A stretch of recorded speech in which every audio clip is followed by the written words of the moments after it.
Aloha everyone, I'm Francisco Dumanig from the University of Hawaii at Hilo. Today I'm going to present my paper on family language policy in Filipino American families in Hawaii.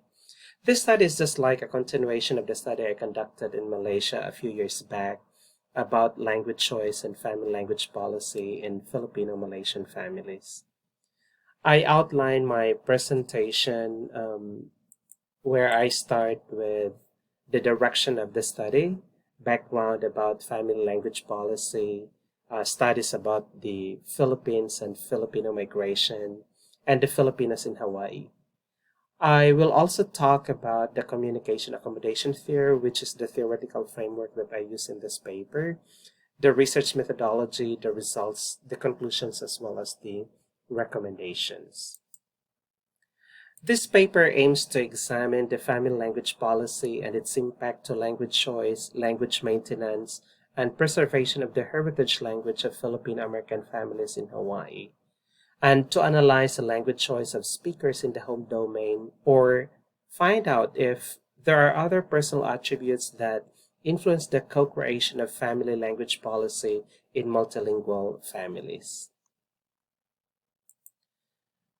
I'll provide a brief overview about the family language policy, or we call that one as FLP. Family language policy is defined as an explicit and overt planning in relation to the language used within the home and among family members. It also follows an overt or explicit procedure in relation to a particular language and its use. Family language policy originates from the language users who construct and manipulate language to perform various functions in different domains of communication, which sets the premise of regulating a language policy. The emerging field of family language policy, or what we call the FLP, provides an integrated overview of research on how language are maintained, learned, and negotiated within families. Furthermore, parents, faced with the challenges of having to decide whether the minority language is maintained or learned by their children or opt for a common language. Ellis argue that equal command of all languages does not exist, but which language takes priority over the other, in what situations, and the potential purpose, as well as shared knowledge, are decided collaboratively by members of each family. This only means that languages spoken at home do not have equal footing. According to Omar, she highlighted that in multilingual families, the languages used at home create an impact on family members, which generally influences what is considered high and low languages in the wider society. The status of the language at home may also affect the way people behave. According to David, she argues that the language in the home domain influences the behavior of speakers, particularly in the acquisition, the structure, or functional allocation of their language code, which may also influence their language preference at home. Furthermore, family language policy can be influenced also by personal, social, cultural, economic, and political factors. Since this study focuses on Filipino American families, I'd like to give a background about the Philippines. The Philippines is a multilingual and multicultural country and has 180 languages, and it has a population of 108 million people. People in the Philippines speak different languages and dialects, but Filipino, which is the Philippine national language, is widely spoken. Apart from Filipino, English is also used as an official language, which serves other functions, specifically in government and education. As far as migration is concerned, Filipinos migrate to other countries for economic reasons and in search for better opportunities. This is the reason why Filipinos give importance to English, because of its economic benefits and the opportunities that it provides for them to work overseas. Migration in the Philippines started in 1417 when a trade mission to China headed by Zulu royalty Padua Bazar marked the first recorded migration of the Filipinos. During the Hispanic period in 1763, Filipino seafarers who jumped from one of the galleons, the Manila Acapulco galleon route, eventually settled in Louisiana. However, the first venture into organized migration was in the 1906 travel of agricultural labor to Hawaii, which is considered as the first wave of Filipino migration. The second wave of organized migration came in the aftermath of the Second World War when Filipino veterans who served in the U.S. Armed Forces were given a chance to migrate to the United States along with their dependents, including war brides of U.S. Servicemen. The 1960s also saw the unprecedented reforms in the immigration laws of Canada in 1962 and the United States in 1965 and Australia in 1966, reducing restrictions of the Asian immigration. Europe also introduced a guest worker program which many Filipinos professionals took advantage. The third wave came in the form of contract labor in the 1970s, a time when the Philippines was gripped by severe unemployment, especially the professionals. The unemployment rate in the Philippines by 1970 had risen to an average of 11.8%, and towards the end of the Marcos regime in 1985, unemployment reached to 12.7%. Coincidentally, the Middle East oil boom in the same period provided the opportunity for skilled and semi-skilled labor to migrate to other countries. The third wave persists to this day, with much of the flow in recent years directed towards East and Southeast Asia, such as Japan, South Korea, Taiwan, and Singapore in the 80s and 90s. As overseas employment grew, the type of occupation shifted from construction work and engineering services to domestic work, tourism, and service jobs, healthcare, communication technology, and a host of other expertise. The migration of Filipinos in Hawaii is considered as the first organized migration in the Philippines. Filipinos came to Hawaii between 1906 to 1946, and over 100,000 sacadas, or what we call the sugarcane laborers, came to work in the sugarcane plantation in Hawaii.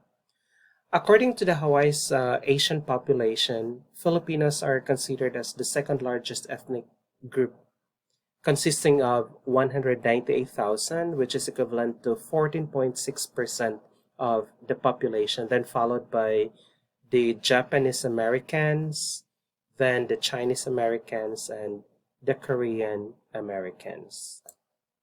This study uses the Communication Accommodation Theory, or CAT, by Giles and Taylor in 1977 as its theoretical framework, where it assumes that language choice and family language policy can be a product of accommodation.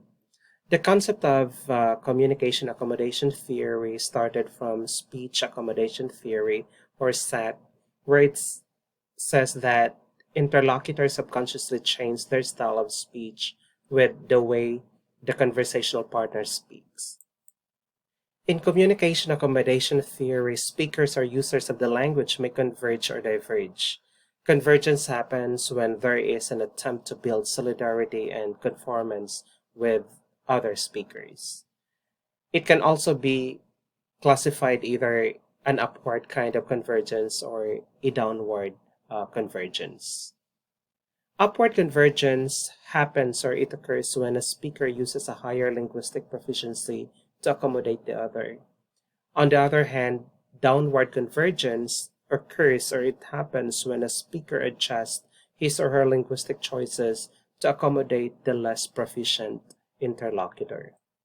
On the other hand, divergence is an attempt of not conforming to the speech partner, or when other interlocutors are looking for differences in others. Communication accommodation theory may explain how language is blend in multilingual families. It also explains the language choices made in an interracial or intercultural communication. Such accommodation is influenced by attitudinal, sociological, economic, and political factors which affect the degree of accommodation in the family domain. To carry out the study, I interviewed 10 Filipino American spouses. Those who took part in the study were Filipinos who came from the Philippines and migrated to the US, and these participants speak two or more Philippine languages. They were also married with American partners who were mostly monolingual speakers of English. They were all married for 5 years or more and had at least one or more children. This study consists of three phases of data collection. This paper that I'm presenting is the first phase where I interviewed the Filipino American families. The second phase will be the Filipino couples who speak similar or different languages, and the last phase are the Ilocano Filipino couples. I separated the Ilocano because majority of the Filipinos in Hawaii are Ilocanos. The findings of the study show that the language policy of multilingual Filipino American families was influenced by the couple's language choice in the home domain. The language chosen eventually develops into a language policy in the family, and this is established through constant use and agreement among the family members. The findings show that English is found to be the preferred choice of Filipino American families in Hawaii. And the preference for English language suggests that English is the dominant language and it is a language spoken by most of their partners. When the participants were asked to rank the preferred languages, in the home domain or even outside the home domain, so they say that English is the preferred language and followed by the original original languages in the Philippines, and lastly would be Filipino, which is a national language, and other languages. It also shows that when the family members interact or communicate in the home domain, they usually use English when they talk to children. And one of the reasons of using English is that English would be very useful when the children go to school, and they're very much particular with the academic success of the students, and they see that English language could be one of the tools in order for their children to succeed. Another thing is that when the Filipino partner talks to the American partner, so English is used, but sometimes they switch from English to Filipino, or sometimes with other Philippine regional languages. And this say that their American partners somehow understand a little bit of some Filipino words. Code switching is also very common, especially when the Filipino partner scold the children and when they want to express their anger and frustrations. And they said that those switching are unintentional switching, so they just came naturally. Code switching is an emerging language policy in Filipino American families, and code switching becomes a form of established norm in the communicative practices of multilingual families. In the interviews conducted, it reveals also that code switching occurs frequently when expressing anger and frustrations, and this is usually used by Filipino partners.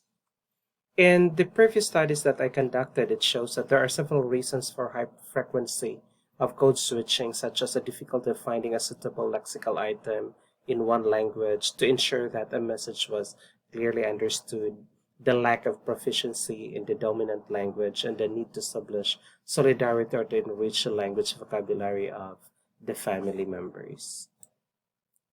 To strengthen the family language policy, there's a need to manage the language. One of the crucial parts of language policy is language management. This means that the policy may be sustained if strong management is implemented and maintained. In the family domain, the management of language is implicitly understood by the family members based on what has been established and agreed when choosing and using the language. In these multilingual Filipino American families, it was evident that the language choice was not limited to the use of one standalone language. That resulted to a lot of code switching. To maintain the heritage language, Filipino spouses tried teaching their partners and children to speak Filipino or other Filipino regional languages to enable them to communicate with other Filipinos. However, it did not work due to the lack of interest in learning the Filipino language. Perhaps it can be attributed to the limited social function of the Filipino language in Hawaii or in the US in general. On the other hand, the inclination to watch Filipino films, drama series, and listening to Filipino music had all contributed to greater exposure to the Filipino language and culture. The creation of language policy in the family is greatly influenced by the language preferred by the family members. When members of the family accommodate and speak a particular language, it automatically becomes the home language. With no written policy, the language which members of a family are comfortable with becomes a language of the home domain. Consequently, an implicit or invisible mutual understanding among the members of the family regarding the choice of the preferred language emerges. In short, language planning and language policy in a family is not planned, but it is a concerted effort at the beginning. Subsequently, the language policy becomes a mutually accepted, invisible language policy among members of a family, and the implementation is based on their mutual understanding. Mixed marriages have obviously affected the family language policy. For Filipino American families, English dominates in interactions at home with limited switches in Filipino and other regional languages in the Philippines. The dominance of English encourages Filipino American families to use English at the home domain and eventually neglects the heritage Filipino language. Many Filipino American families do not see the importance of the heritage language, which is Filipino, and such lack of interest has been passed on from one generation to generation. Filipino partners tend to accommodate their partner's language and the language of the community, which is English. Based on the findings of the study, the selection of the language is grounded in the accommodation and acceptance of a dominant language, which is English. The language policy of Filipino American families can be considered as invisible policy in the early stages, then becomes a mutually agreed policy among family members. This means that the language policy can be implicit and becomes established policy at home based on mutual understanding among the family members. In the case of Filipino American families, English is the choice of all families, and code switching has emerged as a new language variety in the home domain. This will also mean that when code switching becomes a mutually agreed language at home, then it can be also considered as part of the family language policy. Based on the mutually agreed language policy, Filipino language might not be spoken in the next generations. The lack of interest of children in learning the Filipino language can be an issue to maintain the heritage language.